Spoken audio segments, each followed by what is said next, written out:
முருகன் உங்களுக்குள் இருப்பதை உணர்த்தும் அறிகுறிகள் என்ன என்று தெரியுமா? முருகன் உங்களிடம் உங்கள் அருகில் இருக்கிறான் என்றால் இதையெல்லாம் நீங்கள் உணர்வீர்கள். முதலில் நீங்கள் முருகனுடைய தீவிர பக்தனாகிறீங்க, இல்லை முருகன் மேலளவு கடந்த அன்பு வைக்கிறீங்க அப்படின்னா முருகனின் நினைவுகள் அதிகமாக இருக்கும். எதற்கு எடுத்தாலும் முருகா முருகா என்ற நாமத்தை சொல்ல ஆரம்பிப்பீர்கள். அவர் மீது இருக்கும் நம்பிக்கை மற்றும் அன்பு அதிகம் ஆகிக் கொண்டே போகும். அவரை அனுதினமும் நினைத்துக் கொண்டே இருப்பீர்கள். அடுத்து முருகனின் தோற்றம் உங்கள் மனதிற்குள் வந்து கொண்டே இருக்கும் அடிக்கடி. இப்போது நீங்கள் சற்று கண்ணை மூடினால் கூட முருகனின் வேல் உங்கள் கண்மும் வரும், இல்லை மனதில் தோன்றும். முருகனின் முகம் உங்கள் மனதில் தோன்றும். அவருடைய வாகனமான மயில் தோன்றும் உங்கள் மனதில்.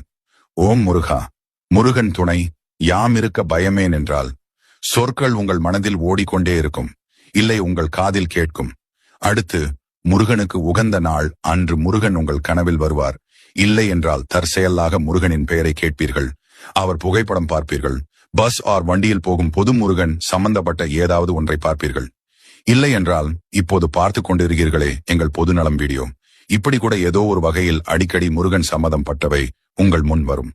இதை பார்க்கும் போதுதான் சில சமயம் உங்களுக்கு புரியும், இன்று முருகனுக்கு உகர்ந்த நாள் என்று. அதை உங்களுக்கு அவர் ஞாபகம் காட்டுவார். இது எல்லாம் நடந்தால் கண்டிப்பாக முருகன் உங்களுடன் தான் இருக்கிறார் என்று அர்த்தம். இதில் ஏதாவது உங்களுக்கு நடந்திருந்தால் கமெண்டில் சொல்லவும்.